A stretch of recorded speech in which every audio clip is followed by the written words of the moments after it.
Existe um mínimo absoluto de temperatura, mas existe também um máximo?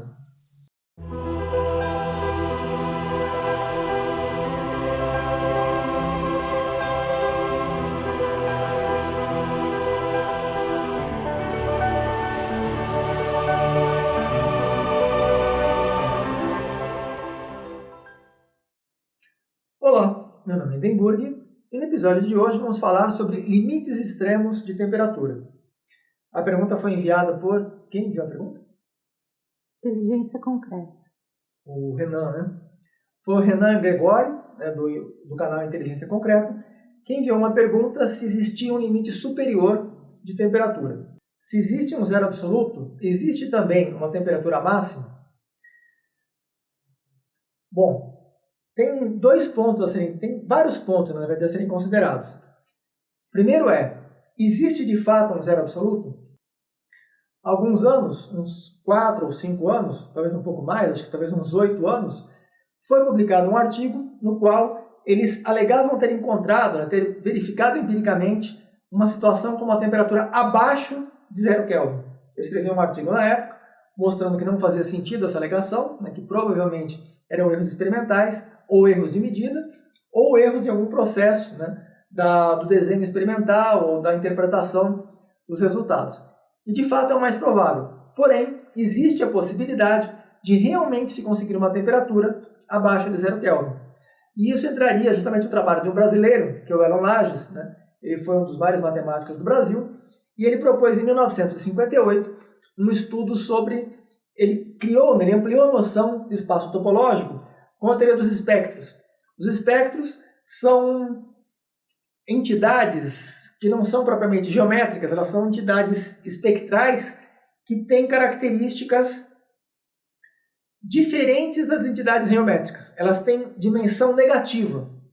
Tem um vídeo no qual eu trato de dimensão inteira, dimensão fractal, são as dimensões de Minkowski, de Lebesgue, e trato também de dimensões de Hausdorff, que são as fractais, mas são todas positivas. São a partir de 0, tem dimensões com valores decimais e que chegam a qualquer valor acima de 0.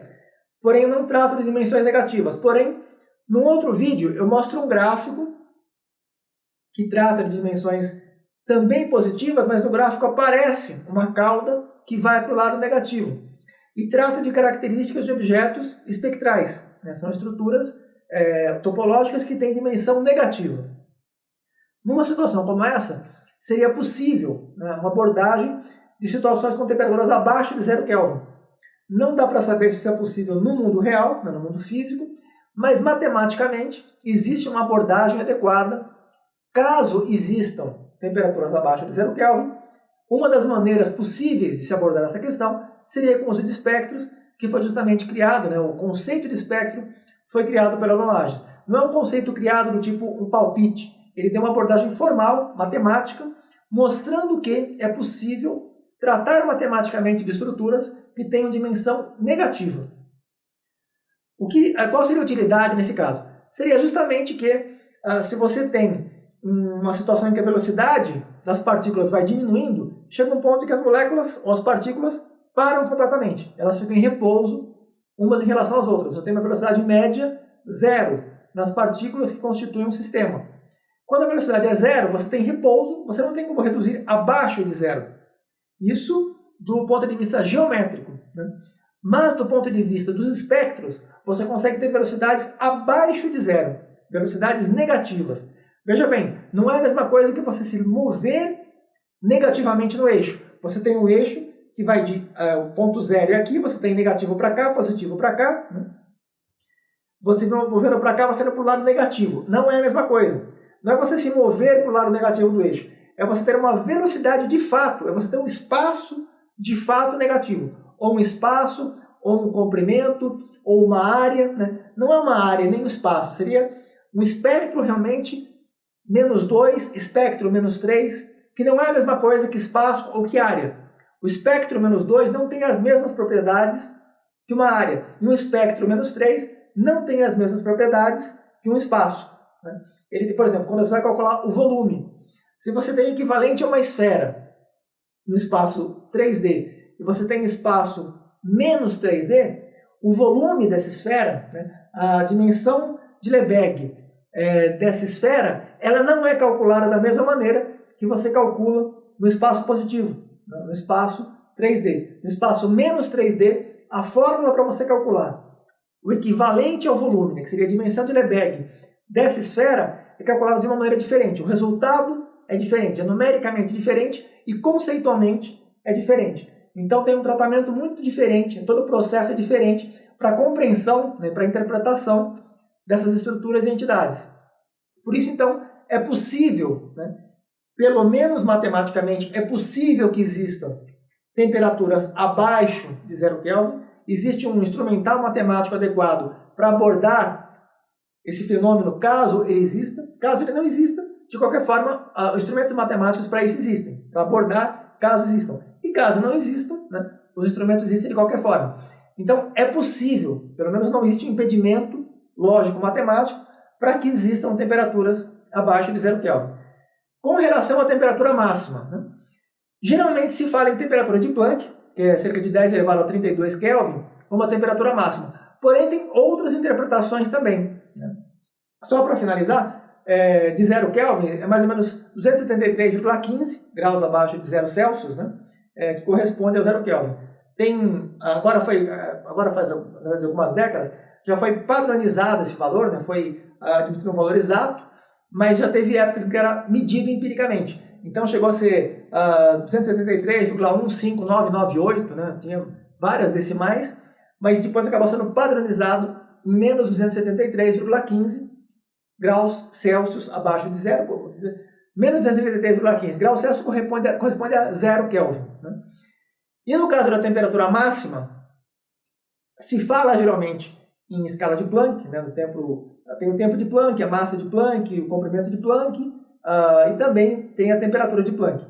A temperatura de Planck supostamente seria a temperatura máxima que você consegue mantendo em conformidade com o princípio da incerteza e com os princípios da mecânica quântica.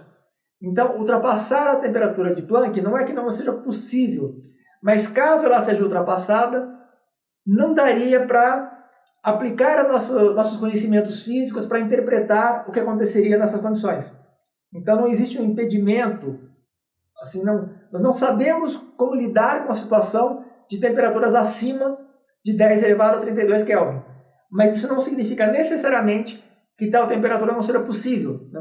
Talvez seja possível, mas não sabemos como interpretar exatamente as situações caso isso aconteça.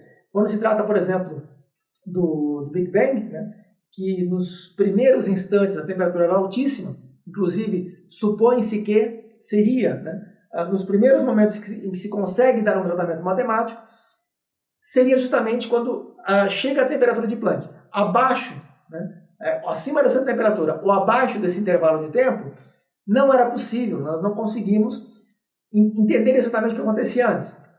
No livro do Steven Weinberg, Os 3 Primeiros Minutos, ele dá uma abordagem bastante interessante para essa questão, ele trata com bastante detalhes, né, a evolução do universo nos seus estágios primordiais, desde o tempo de Planck. Ele não trata desde o tempo de Planck, ele trata, na verdade, desde 10 elevado a menos 35, acho que desde 10 elevado a menos 43, 5,39, vezes 10 elevado a menos 44, né, ou cerca de 10 elevado a menos 43 segundo.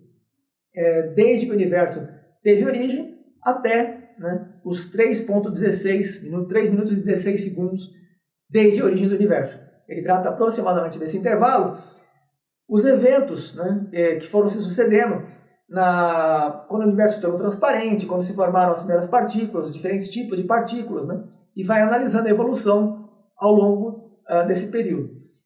E um dos pontos que ele considera, que eu acho bastante interessante, é que se houvesse, né, uma quantidade ilimitada de hadrons diferentes, de tipos diferentes de hadrons, à medida em que a temperatura vai aumentando, se fosse no caso do universo, ele vai resfriando, mas quando você retroage no tempo, né, você vai para trás no tempo, ela vai aumentando.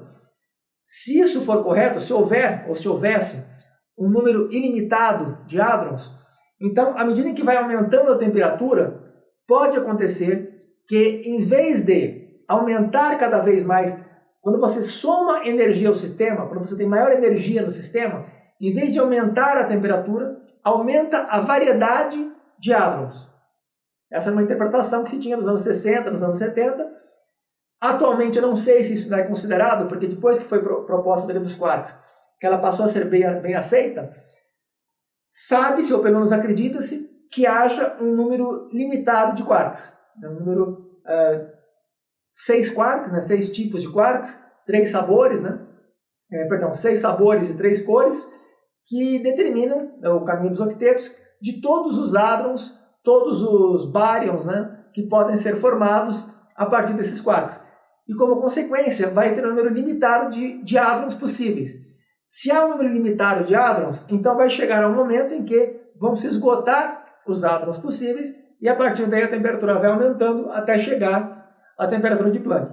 Porém, se não houver um limite de número de hadrons, então chega em alguns momentos em que, em vez de a temperatura continuar aumentando indefinidamente, ela vai aumentando o número de hadrons, a variedade de tipos de hadrons, e não a temperatura propriamente. À medida que há mais energia no sistema, essa energia ela é usada para produzir maior variedade de hadrons e não para aumentar a temperatura.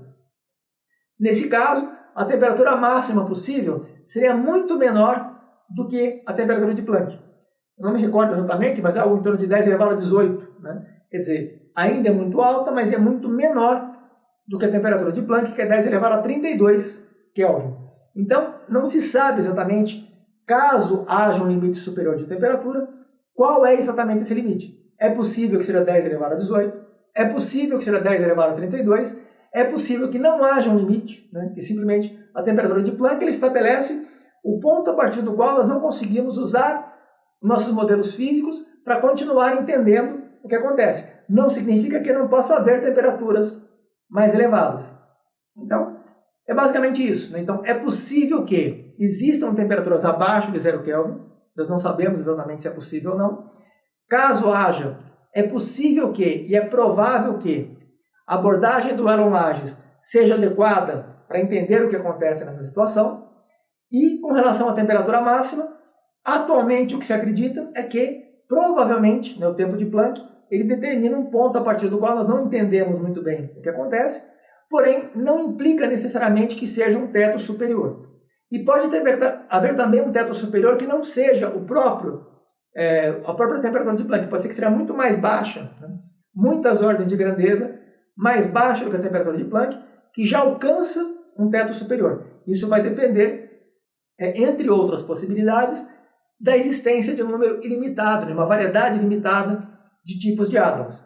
Existem também outras possibilidades além dessa, que também podem impor um teto mais baixo do que a temperatura de Planck.